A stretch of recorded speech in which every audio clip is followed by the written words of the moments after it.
Silakan duduk kembali, ibu-ibu. Shalom ibu-ibu. Apa kabar? Luar biasa ya.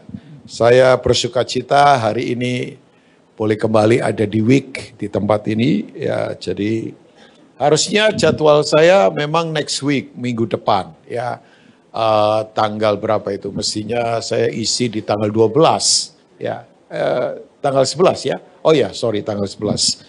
Tapi karena minggu depan saya mesti pergi ke Sulawesi untuk pertemuan misi dengan lumayan banyak, kira-kira mungkin 300-an pendeta dari daerah-daerah kita tarik untuk kita train, dan kemudian ada banyak hal yang akan kita lakukan.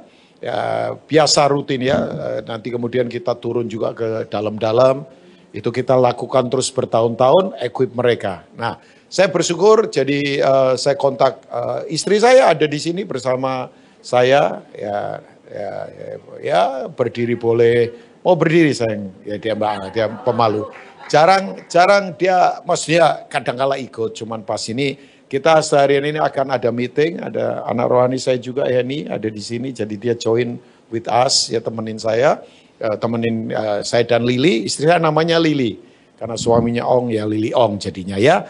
Jadi Lili kontak sama Ibu Lingling, tapi beliau sekarang lagi ketemu Donald Trump kayaknya, jadi ya dia WA saya, beliau lagi ada di satu negara, saya berpikir dia lagi ketemu Donald Trump ya, jadi ya kemudian diatur jadwal, akhirnya bisa bergeser untuk hari ini ya, jadi support doa terus buat banyak pergerakan yang sedang dikerjakan oleh Tuhan di mana-mana, dan ya libatkan diri kita ke sana ya.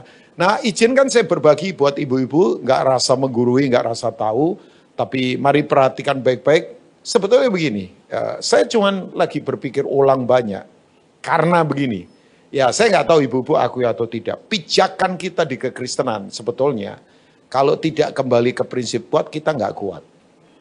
Ya, contoh COVID saja, banyak orang Kristen kelimpungan waktu COVID. Nah, menurut leadership, Christianity Leadership itu sebuah badan survei selain Josh Barna, sebuah badan yang namanya Barna, saya kok jadi lupa belakangnya ya. Itu Josh Barna punya sebuah lembaga survei ya.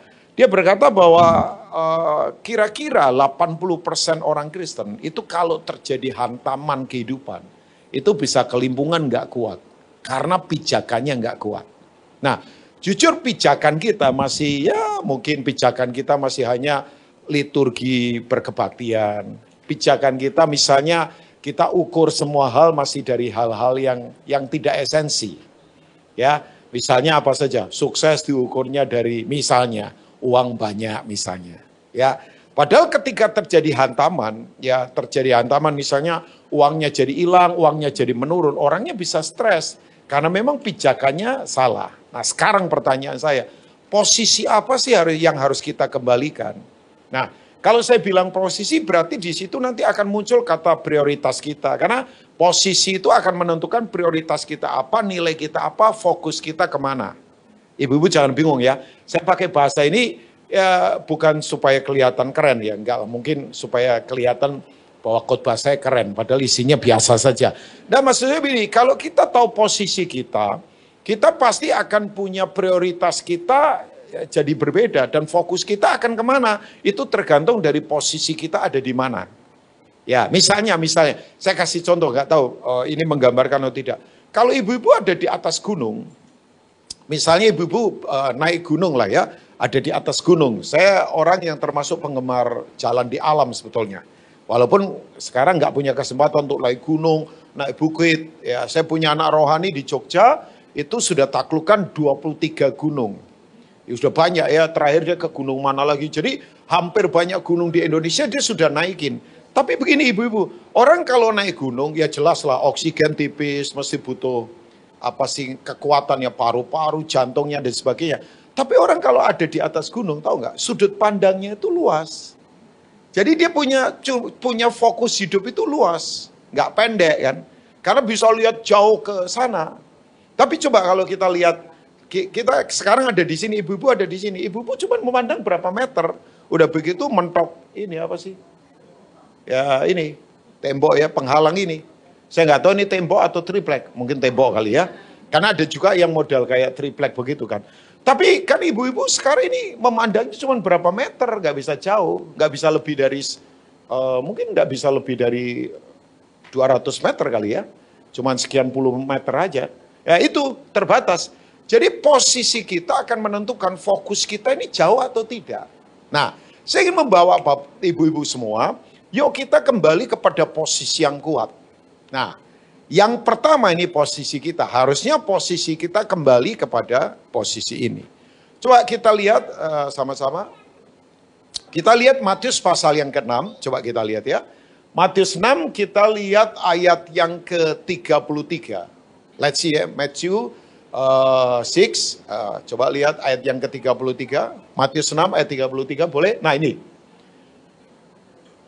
Oke, ibu-ibu konsentrasi sebentar ya. Ini Matius 6:33 itu begini. Matius pasal 5, Matius pasal 6, Matius pasal 7, 3 pasal ini ya. Matius 5, Matius 6, Matius 7 itu adalah konstitusi kerajaan Allah. Katakan konstitusi. Konstitusi itu artinya undang-undangnya surga itu ini. Jadi kalau ibu-ibu enggak ke sini, ibu-ibu berarti tidak hidup dalam itu undang-undangnya surga ya. Nah, Matius 5, Matius 6, Matius 7 itu memberitahu banyak pengajaran. Misalnya doa Bapa kami itu ada di Matius 6 ayat awal. Ya, Matius 5 misalnya ibu-ibu akan tahu pengajaran tentang khotbah bahagia. Ya, khotbah bahagia itu bahagian kalau bahasa aslinya itu disebut dengan kok jadi saya tiba-tiba lupa bahasa aslinya. Oke. Nah, kata bahagia itu artinya bahagia yang bukan lagi ukurannya pada hal-hal duniawi. Ya, bukan hal-hal duniawi. Saya satu kali nggak tahu itu artikel benar atau tidak. Ada salah satu cucunya dari ya yang sekarang punya bank terbesar di Indonesia, punya perusahaan banyak di Indonesia, itu cucunya sekarang jadi suster di mana gitulah. Saya nggak tahu di Kalkuta atau di mana. Ini cucunya. Ya. Jadi putuskan jadi suster sekarang. Ya. Nah, coba bayangkan. Orang berkata, ya cantik, masih muda. Tapi nggak tahu ya, saya nggak tahu backgroundnya kenapa dia mau putuskan itu. Berharap ya memang backgroundnya karena ada sentuhan dari Tuhan. Kan ada juga orang yang kemudian bisa saja lari dari kenyataan. Misalnya, karena beberapa orang jadi pendeta karena ya udahlah daripada nggak ada kerjaan kemana-mana jadi pendeta lebih enak lagi ya. Misalnya kan ada juga yang begitu, ya kan? Nggak diterima di uni di mana-mana, udah sekolah teologi saja pasti diterima. Karena sekolah teologi katanya udah nggak usah pakai IQ, asal baik-baik saja pasti diterima lah ya. Harusnya nggak begitu lagi ya. Pendeta pun kalau nggak belajar, belajar. Ibu-ibu tahu nggak belajar teologi itu nggak gampang loh, asli nggak gampang. Saya begitu belajar minta ampun itu nggak mudah banget, nggak mudah. Misalnya kalau kita tarik ke ilmu filsafat supaya kita nggak kalah oleh pengajaran-pengajaran sesat. Oke, itu nggak gampang banget pengajaran-pengajaran teologi itu ya, ibu-ibu ya. Oke, saya nggak akan bahas kemana-mana, nanti fokus saya jadi nggak fokus. Tapi begini, nah ini ibu-ibu semua, jadi begini, Matius 5, Matius 6, Matius 7. Nah sayangnya orang suka baca Alkitab, itu misalnya Matius 6 cuma diambil ayat 33 saja. Padahal ini terhubung dengan ayat-ayat di atasnya. Ini soal apa, ibu-ibu? Ini soal kekhawatiran. Nah, kekhawatiran itu kalau kita ada di posisinya dunia. Oke, kekhawatiran kalau kita ada di posisinya dunia. Ya. Nah, tapi begini. Oke, kita coba saya baca dulu dah ayat 33. Nah, ini harusnya posisi kita, Ibu.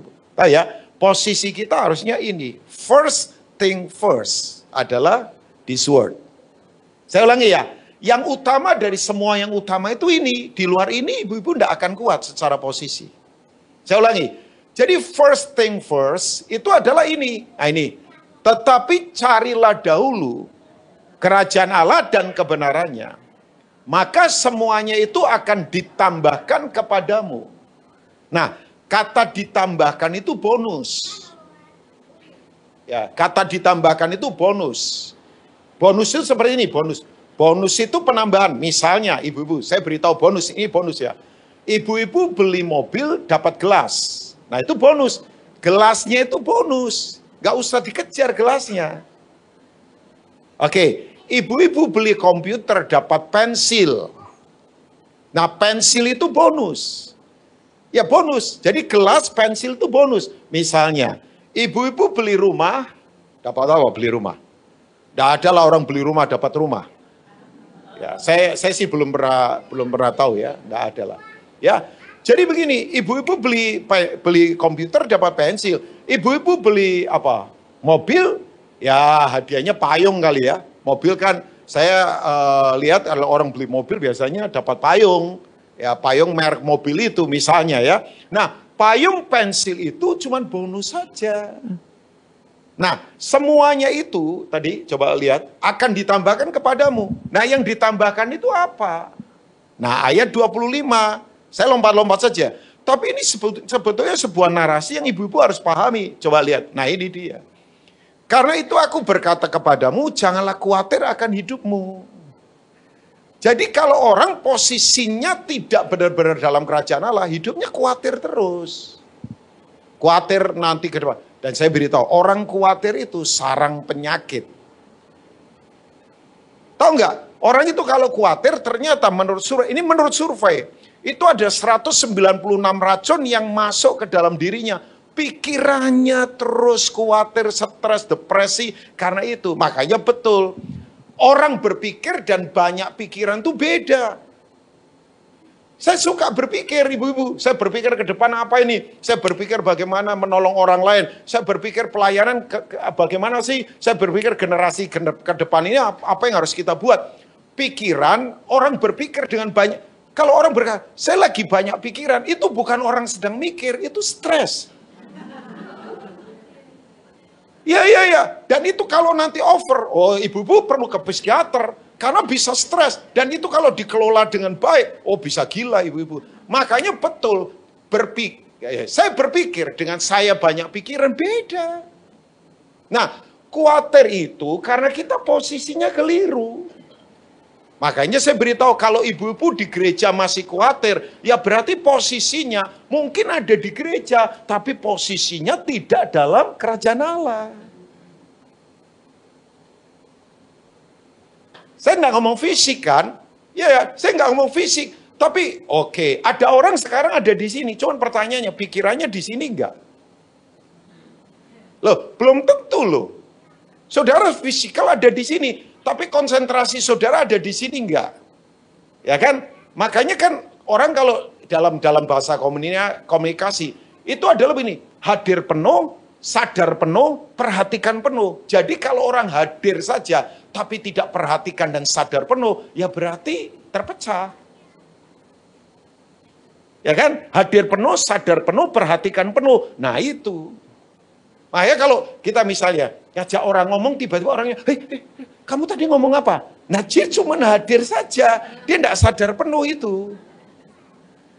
Mengerti ya ibu-ibu ya? Nah ini dia, oke. Karena itu aku berkata kepada, janganlah khawatir akan hidupmu, akan apa yang hendak kamu makan, atau apa yang kamu minum, dan janganlah khawatir pula akan apa? Tubuhmu, akan apa yang hendak kamu pakai. Bukankah hidup itu lebih penting daripada makanan dan tubuh itu lebih penting daripada apa? Jadi begini, kalau ibu-ibu masih hidup dalam kekhawatiran, berarti posisi kita masih salah. Saya to the point ya, karena ini penting.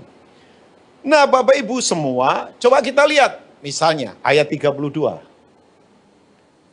Jadi ini soal makan, minum, apa yang kita pakai secara fisik. Semua itu dicari bangsa-bangsa yang tidak apa? Pertanyaan saya, kita mengenal Allah enggak? Ya, itu kan jawaban formal sebenarnya. Tapi enggak apa-apa, kan itu jawaban iman kan.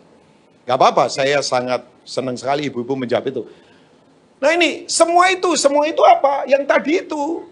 Ayat 25 seterusnya, itu semua dicari orang-orang yang memang tidak mengenal Allah. Jadi kalau orang ada di gereja masih khawatir pada itu, berarti masih masuk kategori tidak mengenal Allah. Tapi bisa saja dia orang beragama Kristen. Maaf, Yesus tidak bikin agama. Kristen bukan agama lagi. Kristen itu adalah cara hidup karena kita di posisi yang benar. Jadi kalau saya bilang posisi, ibu-ibu tahu ya, ini bukan soal fisik, ya ampun. Ini soal spirit, ini soal cara berpikir, ini soal karakter kita, ini soal mentalitas kita ada di mana. Makanya orang bisa ada di gedung gereja, belum tentu posisinya benar. Kok rumit ya Pak Rubin jadi Kristen? Enggak. Kan ini ya ampun, Wix ini sudah puluhan tahun. Usianya berapa Bu Evelyn? Bukan usia ibu. Maksudnya usia Wix ini. Berapa? Ya ampun. Itu order baru tumbang itu. 30 enggak lah ya. 32 tahun kan, setelah itu diganti order reformasi. Apa? 33. Ah itu tahun disalib itu Ibu. Nah, setelah itu bangkitkan. Loh, iyalah Yesus kan. Ya 30 tahun pelayanan, 33 disalibkan bangkit. Yesus itu hebat ya, 3 tahun saja pelayanan, dunia goncang. Makanya kalau Wiki ini 33 tahun tidak menggoncangkan dunia, malah dirinya terus goncang. Nah itu. Yesus itu cuma 3 tahun goncangkan dunia. Sementara banyak orang puluhan tahun jadi Kristen gak goncangkan apa-apa. Malah hidupnya goncang terus. Goncang masalah, goncang stres, goncang apa. Ya ini bercanda saja lah. Belajar begini mesti perlu bercanda supaya saudara tidak menaruh hal yang apa gitu ya. Tapi bercanda serius ya. Saya gak bercanda sembarangan lagi. Nah oke, kembali lagi. Semua itu dicari bangsa-bangsa yang tidak apa? Mengenal Allah. Tapi pertanyaan saya suka, Tuhan itu kalau menegur ya, selalu memberi jawaban, tidak gampang. Tidak maksudnya tidak seenaknya ya. Akan tetapi Bapamu yang di surga apa? Tahu. Dia tahu, katakan dia tahu. Dan saya beritahu, Tuhan itu tidak sok tahu, memang dia tahu. Kalau banyak orang kan suka sok tahu. Ya kan? Pura-pura tahu. Tuhan tahu, katakan sekali lagi ibu-ibu, Tuhan tahu bahwa kamu memerlukan semuanya itu. Semuanya apa? Yang di atas itu, tapi itu jangan menjadi yang utama.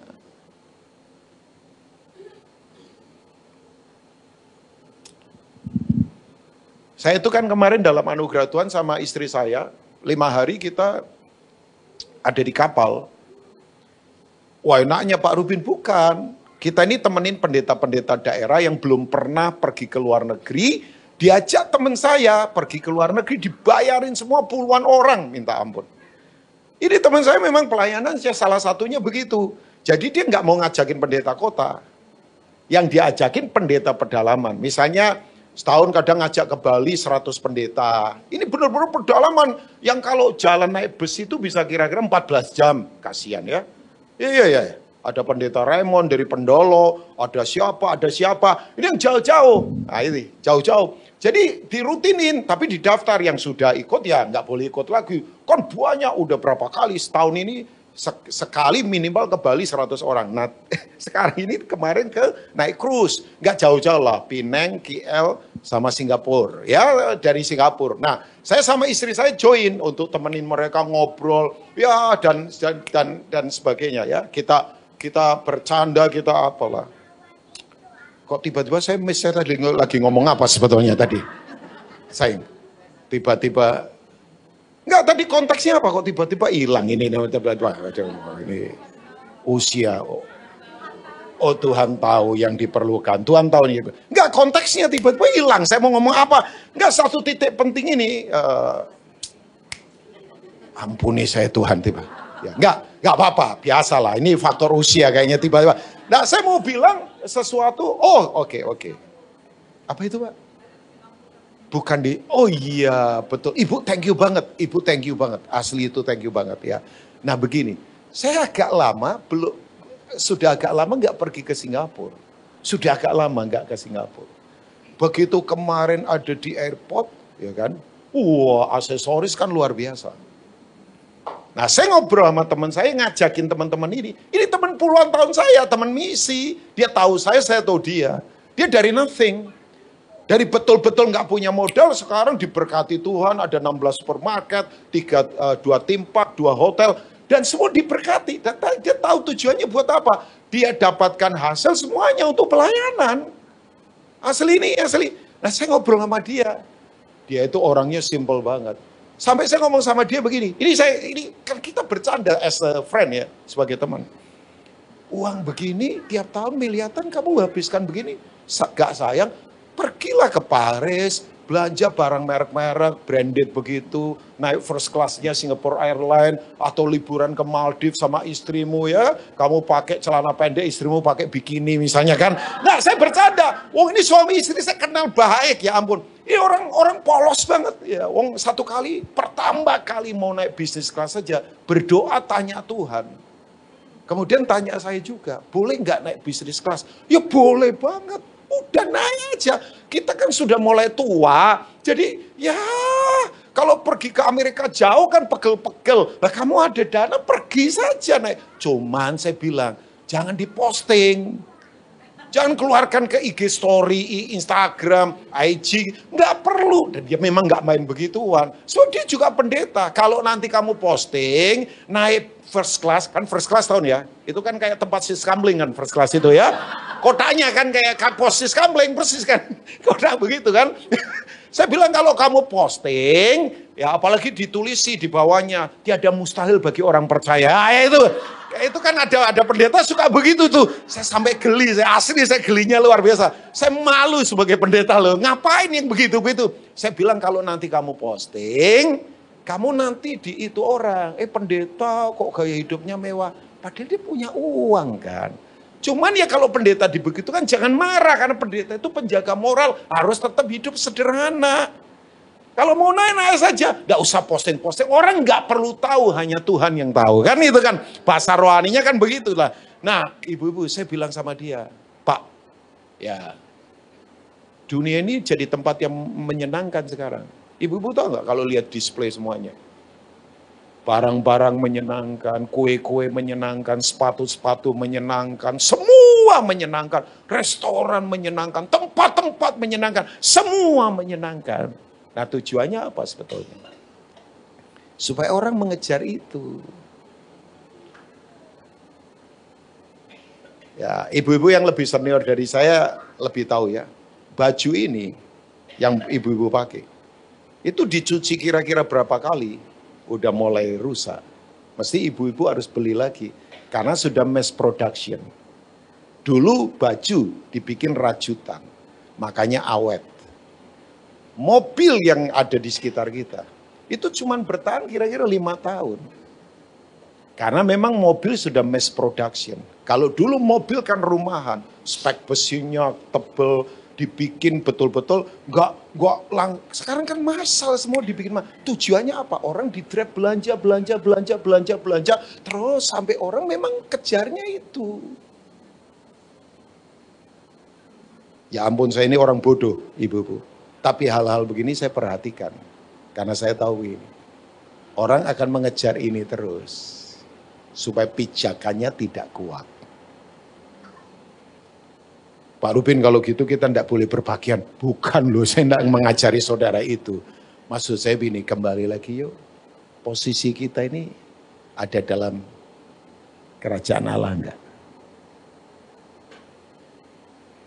Kalau enggak kita tidak akan kuat.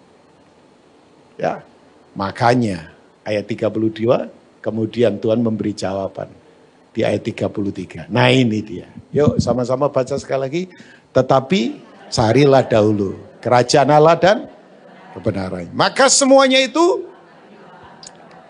Pak Rubin punya pabrik besar salah. Oh ya tidak salah, bagus toh. Pak Rubin punya deposito salah. Oh ya tidak salah.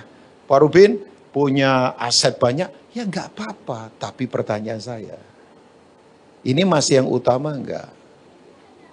Loh, saya beritahu ya, besar enggak salah. Punya fasilitas enggak salah. Tapi kalau rasa aman sudah ditaruh di situ, nah itu salahnya. Ibu pernah baca 1 Tawari 21 enggak?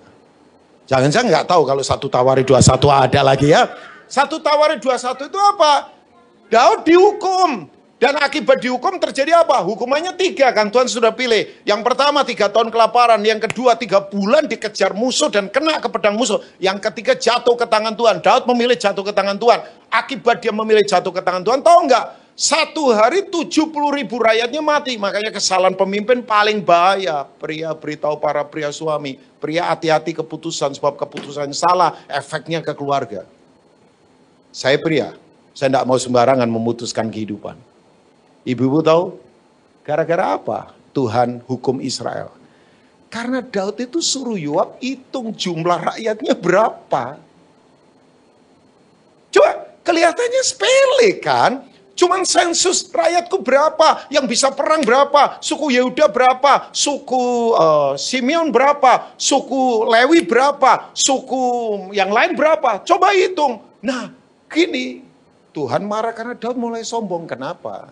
Besar nggak apa-apa, banyak nggak apa-apa. Tapi Daud mulai taruh rasa amannya di besar dan banyak. Nggak lagi ke Tuhan. Tapi yang nggak gampang ibu-ibu, coba, jujur ya. Orang kalau fasilitasnya banyak, untuk ngandelin Tuhan total itu nggak mudah loh. Nggak gampang lah. Makanya maaf ya, kenapa banyak orang pintar jadi sombong? Karena andalannya kepinterannya. Ya, saya kemarin nasihati satu anak. Papanya pinter banget. IQ-nya tinggi. Bisa ciptakan apa saja. Terakhir ini malah aneh. Dia mau bikin itu genset. Itu pakai bahan bakar air loh, bayangkan. Oh ya asli. Dan sudah dicoba. Dan nyala lampu. Sampai saya bilang, papamu itu pinter banget. Asli pinter banget. Bikin pertanian jago, bikin herbal jago, bikin semuanya jago. Cuman masalahnya saya bilang, apakah salah dengan kepinterannya? Itu dari Tuhan. Salahnya adalah, dia sudah mulai ngandelin kepinterannya. Ya saya kasih tahu, karena ini anaknya juga pinter. Ampun, memang orang pinter, anaknya pinter sih. Berbahagialah yang orang bodoh, anaknya pinter sih ya. Ya yang susah ya orang pinter, anaknya bodoh. Nah itu susah lagi itu ya. Ya, saya bersyukurlah, saya bodoh, anak saya pinter. Ya. Tapi ya saya ternyata pinter juga sih, karena dalam Tuhan. Kalau saya di luar Tuhan, udah berantakan asli. Nah saya bilang sama dia, masalah dari papamu bukan soal kepinterannya, masalah dari papamu. Dia sudah tidak ngandelin Tuhan. Nah posisi kita harus kembali lagi ke sini. Saya punya pertanyaan, masihkah kerajaan Allah menjadi prioritas kita? Masih ya? Ya berharap bukan jawaban formal. Masihkah kerajaan Allah menjadi prioritas kita? Ya coba misalnya ketika kesusahan datang, apa mikirnya langsung siapa lagi yang bisa aku utangi ya? Nggak ada. Kalau sakit, udah gampang lah ada dokter. Masihkah kita andalkan percaya bahwa kuasa Tuhan bisa menjamah sakit penyakit kita? Ya, itu. Saya lagi membawa saudara ke yang kedua. Yang kedua yang membuat kita punya posisi kuat. Yang pertama adalah kita harus kejar kerajaan Allah lebih daripada apapun. Tahu nggak ciri Yesus jadi raja? Itu bukan karena kita nyanyi. Ya, saya lagi suka nyanyi lagunya Sari Simorangkir. Sari my friend, teman baik saya. Sari nyanyi kan sekian puluh tahun, bukanlah, lebih dari 10 tahun kali. Atau mungkin lebih dari 5 tahun. Dia karang lagu bagus banget. Ku pandang kemuliaan-Mu, Imam besar maha baik. Kaulah pencipta hidupku, Yesus Kristus. Udah, nanti kita konser lagi ya. Itu lagu memang, itu lagu kerajaan, lagu Kingdom of God kan. Lagu yang betul-betul membuat, kembali ke sana. Nah, ciri dari Yesus jadi raja, itu bukan kita pinter nyanyi, kayak saya tadi nyanyi. Tapi apakah kehendaknya masih yang terutama dalam diri kita? Ataukah sudah ambisi kita? Ada orang tahu nggak? Kalau sudah ingin, pokoknya harus dapat gimana pun caranya, dengan model cara apapun. Yang penting dapat. Makanya semua rusak ya ibu-ibu. Saya ini lagi sedih loh. Penyingkapan semua korupsi yang sekarang terjadi. Waduh, ya saya marah juga bayangkan. Saya pemakai Pertamax lagi. Iyalah, karena kan saya enggak mau beli, maksudnya bukan itu subsidi biar untuk yang memang layak untuk subsidi. Kalau kita, ya bukan kita sok-sokan apalah, supaya kan kita membantu juga program yang pemerintah lakukan. Tapi begitu kemarin kejadian itu, sampai saya berkata, ampun deh. Ya pengen marah sih. Tapi yang marahnya bukan ngamuk-ngamuk gimana, ya sudah doakan saja. Supaya tersingkap semua ketidakadilan. Loh iyalah, kita terus marah terus mau apa? Tapi kan ya ampun.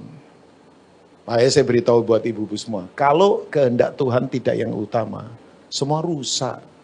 Orang ambisius, orang mengejar keinginannya. Tahu nggak orang iri hati itu kenapa? Coba perhatikan, orang iri hati itu kenapa? When we buy things we don't need. With the money we don't have. To impress people we don't like. Nah itu iri hati. Saya terjemahkan ya. Kalau kita memberi barang yang kita tidak perlukan dengan uang yang kita tidak miliki untuk menyenangkan orang yang kita tidak sukai. Nah itu iri hati. Kayaknya kurang tersinggung, saya ulangi lagi ya. Kalau kita membeli barang yang kita tidak butuhkan dengan uang yang kita tidak miliki, kredit berarti untuk menyenangkan orang yang kita tidak sukai supaya kita tidak kalah sama mereka. Nah itu iri hati. When we buy things we don't need. With the money we don't have. To impress people we don't like. Itu bahaya. Ya. Saya sedih ya orang Kristen sekarang banyak kena pinjol. Enggak, karena prioritasnya enggak kuat. Pak Rubin sering susah biasa lah. Sering kurang, biasa saja. Yang penting jangan kurang ajar. Biasa ibu-ibu, biasa saja. Saya putuskan sama istri saya untuk punya standar hidup di mana kita mahir mengelola. Seberapapun kita kelola. Yalah, ngapain perlente tapi ternyata keropos. Pernah lihat orang yang perlente keropos? Banyak. Ya, oke, yang kedua saya selesai. Saya sebentar harus selesai ya. Sebab ya masih ada waktu lah. Kira-kira sudah selesai Bu Evelyn. Masih bisa lah. Oh, masih jauh. Hah? Ya ini produk dari zaman Belanda masih jauh gitu ya. Itu kan para pejuang. Para pejuang dulu berkata Belanda masih jauh. Padahal sudah dekat. Ya itu bahasa iman sebetulnya ya. Oke. Kenapa Bung? Aman ya? Oh ya, kedinginan. Oh siapa yang kedinginan? Tulis WA ya. Oke, yang kedua sekarang, yang kedua. Ibu-ibu kalau mau posisi kuat, yang kedua nggak ada pilihan. Ibu-ibu harus berbuah. Katakan berbuah. Tahu nggak? Firman pertama kali yang Tuhan ucapkan buat manusia itu apa sih? Berbuah. Jadi firman yang pertama kali Tuhan ucapkan buat manusia itu berbuah. Nah kalau ini firman yang pertama berarti penting. Ya firman penting sekali. Ini penting. Coba kita lihat Kejadian 1 ayat 28. Saya tidak akan memberi arti berbuah itu dogmatis ya. Misalnya orang berbuah cuman ukurannya sugih, kaya, aktif di kebaktian. Bukan itu. Sekali lagi, saya tidak akan menerjemahkan berbuah hanya sisi dogmatis. Ada orang, oh dia berbuah karena kebaktian terus. Maaf, banyak orang kebaktian terus, gak berbuah juga banyak. Karena cuman begini, ya enak kok kebaktian, kan aktif. Ya ada orang yang kayaknya rajin kebaktian, tapi ternyata gak berubah hidupnya. Ada. Ada orang ya, karena cuman tampilan di, ya itu sajalah, berliturgi. Tapi, nah ini dia, saya akan membawa saudara. Jadi ini pertama kali Tuhan berfirman sama manusia. Adalah ini. Kalau ayat 26 kan itu Tritunggal lagi berbicara satu sama yang lain. Planning, actionnya di ayat 27. Baiklah kita menjadikan manusia. Kemudian ayat 27 maka Allah menciptakan. Jadi planning, action dan ini tujuannya. Sekali lagi, ini pertama rencana ayat 26. Actionnya ayat 27. Tuhan itu gak cuma ngomong. Tapi bertindak. Kalau manusia kan banyak ngomong kurang bertindak. No action, talk only. Itu namanya NATO.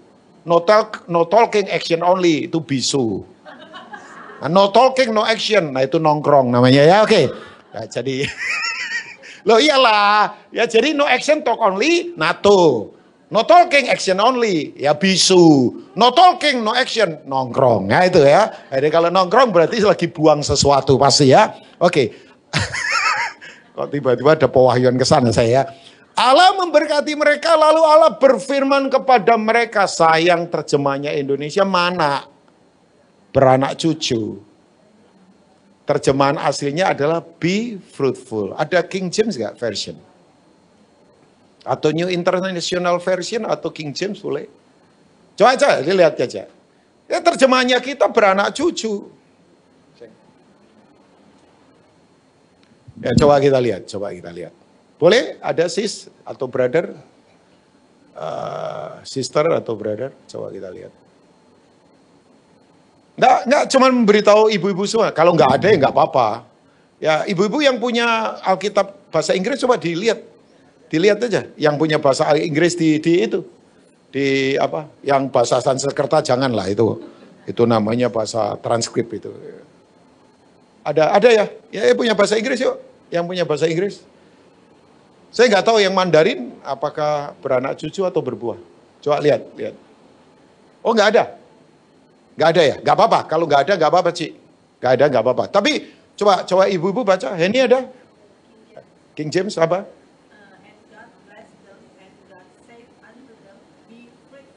And multiply. Oke, stop. Itu. Henny udah bilang. Berbuah. Katakan berbuah. Makanya karena terjemahan awalnya beranak cucu jadi bertambah banyak. Nah ini, thank you ya. Ini. And God blessed them. And God said unto them, be fruitful and multiply. Ya, and replenish the earth. Dan sebagainya. Nah, karena terjemahan yang benar ini adalah ini. Sebab kata berbuah itu berasal dari kata asli namanya parah. Ibu-ibu katakan parah. Ini bukan parah-parah banget dia, bukan. Parah itu artinya memang berbuah. Nah, akibat terjemahnya parah, nanti muncul kata berikutnya namanya rabah, multiply. Bukan bertambah banyak. Multiply itu begini, multiply itu menghasilkan hasil sejenis. Makanya buah maafkan saya. Buah sejati dari pohon apel itu bukan buah apel. Saya ulangi, buah sejati dari pohon durian itu bukan buah durian.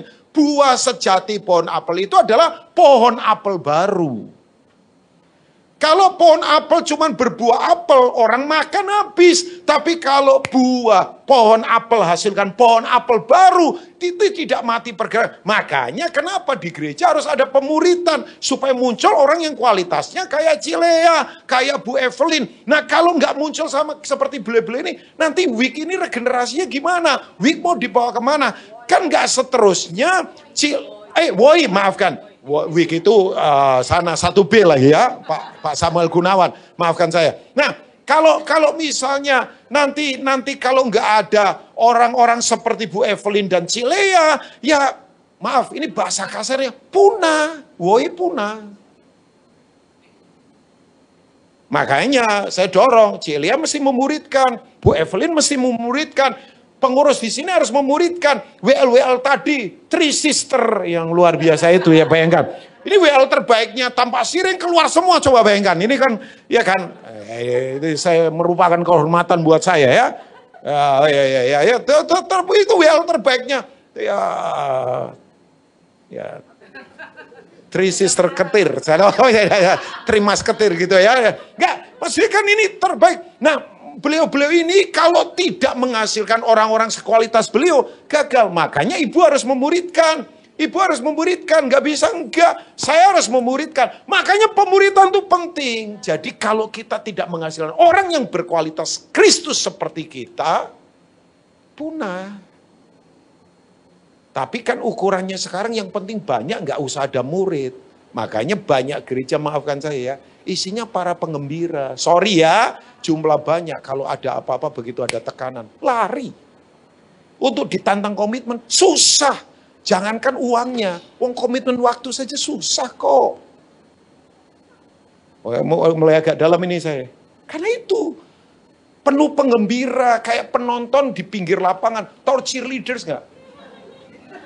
Ya nari-nari tapi nggak main. Cuman sore-sore bergembira, bergembiralah. Nah itu, maafkan saya, makanya saya tidak ngukur semua itu pijakan kuat dari banyak. Sekali lagi, saya bukan anti banyak, banyak boleh, besar boleh, fasilitas boleh. Nggak, jangan tepuk tangan dulu maksud saya ya. Tapi begini, tapi begini. Hati kita di mana? Oh, ini Pak Rubin membuat kita mikir apa? Nah, makanya saya bilang kan, mikir nggak apa-apa, kalau banyak pikiran jangan. Ya, saya tahu sih ada beberapa yang lagi banyak pikiran. Yuk, kembali mikir saja, mikir firman, jangan banyak pikiran lah sudah. Ya, kalau suami lagi nggak jelas, sedang lari-lari sama singa, sedang lari-lari sama monyet, ya doakan. Ya saya nggak tahu lah, ada dari suami saudara yang sekarang lagi kejar-kejaran sama monyet, sama apa, saya nggak. ya monyetnya namanya siapa saya nggak tahu ya, doakan lah. Ya lagi, ibu-ibu paling ketawa itu kalau mendengar ini ya kan banyak suami-suami lagi dikejar siapa, lagi mengejar siapa, lagi apa, tolong doakan lah ya. Oke, katakan berbuah. Tahu nggak tanda orang dewasa? Itu berbuah. Nah, buah utama secara fisik dari manusia menurut Ulangan pasal yang Oke, kita buka beberapa ayat, setelah ini kita berdoa. Istri saya sudah kasih tanda, jangan terlalu lama sayang.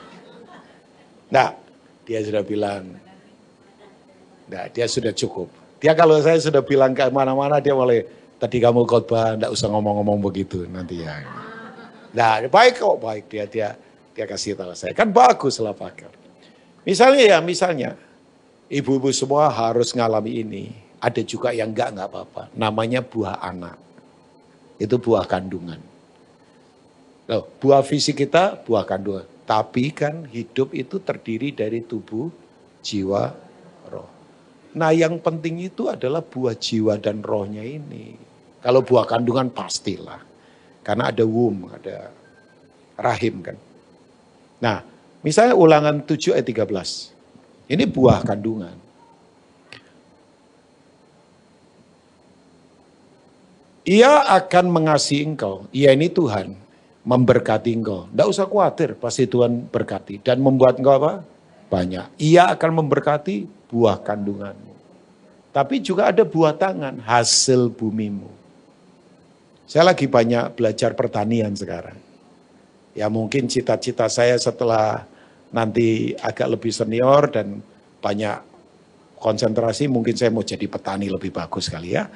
Saya lagi ngomong sama istri saya, ya istri saya mulai deal lah sekarang ya. Dulu belum deal. Saya kalau nggak sepakat saya nggak mau. Jadi lagi banyak belajar.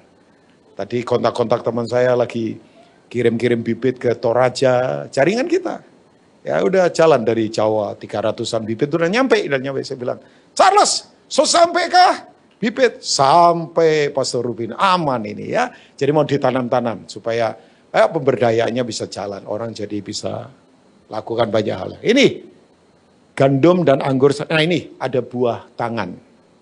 Jadi ada buah kandungan, ada buah tangan. Tapi sekali lagi manusia tidak hanya terdiri dari fisik, tapi juga dari jiwa dan roh. Nah, ada yang namanya buah pikiran. Nah ibu-ibu ini, buah pikiran ibu-ibu itu nanti apa? Kelihatannya dari apa? Dari cara kita hidup. Ya misal, oke. Filipi 2 ayat yang kelima. Nanti saya langsung masuk ke Filipi 4 ayat 16. Harusnya buah pikiran kita ini, Filipi 2 ayat yang kelima. Let's see. Hendaklah kamu dalam hidupmu bersama. Ini kan ini bersama, ibadah bersama. Menaruh pikiran dan perasaan yang terdapat juga dalam apa? Jadi kita harus punya buah pikiran Kristus. Nah buahnya apa? Ayat yang ke-6 dari pasal 4. Filipi juga. Thank you ya sis. Pasal 4 ayat 6. Udah saya selesai. Pemain keyboard boleh enggak maju ke depan? Ya main lah ya. Ya boleh semua pemain musik maju tapi drum jangan main nanti. Nah ini, jadi kalau kita punya pikiran Kristus, janganlah hendaknya kamu khawatir tentang apapun juga. Nyatakanlah dalam segala hal keinginanmu kepada Allah dalam doa dan permohonan dengan ucapan syukur. Ayat yang ke-7. Ini Kita tidak akan khawatir. Terus kemudian apa? Damai sejahtera Allah yang melampaui segala akal akan memelihara hati dan pikiranmu dalam Kristus Yesus. Jadi salah satu buah pikiran yang hebat itu peace, shalom. Sorry ya, jujur, orang nggak bisa tidur karena banyak pikiran. Orang sakit karena banyak pikiran. Orang stres karena banyak pikiran. Nah, buah pikiran, makanya saya tadi penting. Penting banget punya buah pikiran. Makanya ayat yang ke-8, ini dia. Semua sudah ditaruh dalam hidup kita. Jadi akhirnya saudara-saudara, semua yang benar, semua yang mulia, semua yang adil, semua yang suci, semua yang manis, semua yang sedap di tengah, semua yang disebut kebajikan. Dan patut dipuji, pikirkanlah semuanya itu. Itu sudah ada di dalam kita. Tinggal kita mengeluarkannya. Bagaimana caranya? Ya saudara ada di posisi yang benar. Oke, satu lagi buah yang penting. Buah perkataan. Coba. Amsal 25 ayat 11. Nanti ke Amsal 18 ya. Udah, saya selesai dengan ayat-ayat ini. Ini, perkataan yang diucapkan tepat waktunya, kairos, adalah seperti buah apel emas di pinggang perak. My God. Saudara pernah lihat apel emas? Saya nggak tahu berapa gram. Tergantung apel impor atau apel Songgoriti Malang. Kalau Songgoriti agak kecil, tapi kalau apel China, tapi itu emas. My God. Makanya ditaruh di mana? Terhormat. Saya lihat ya, orang-orang yang omongannya berkualitas itu terhormat. Maaf ya, orang itu kalau asal ngomong seenaknya, kebun binatang, maki, perkataannya nggak ada kualitas, ya udah. Kosong. Tidak layak untuk ada di kemuliaan. Makanya, yuk Amsal 18. Ini buah pikiran, ayat 20 sampai 21. Coba lihat ya. Udah, kita selesai dengan ini. Perut orang dikenyangkan oleh hasil mulutnya.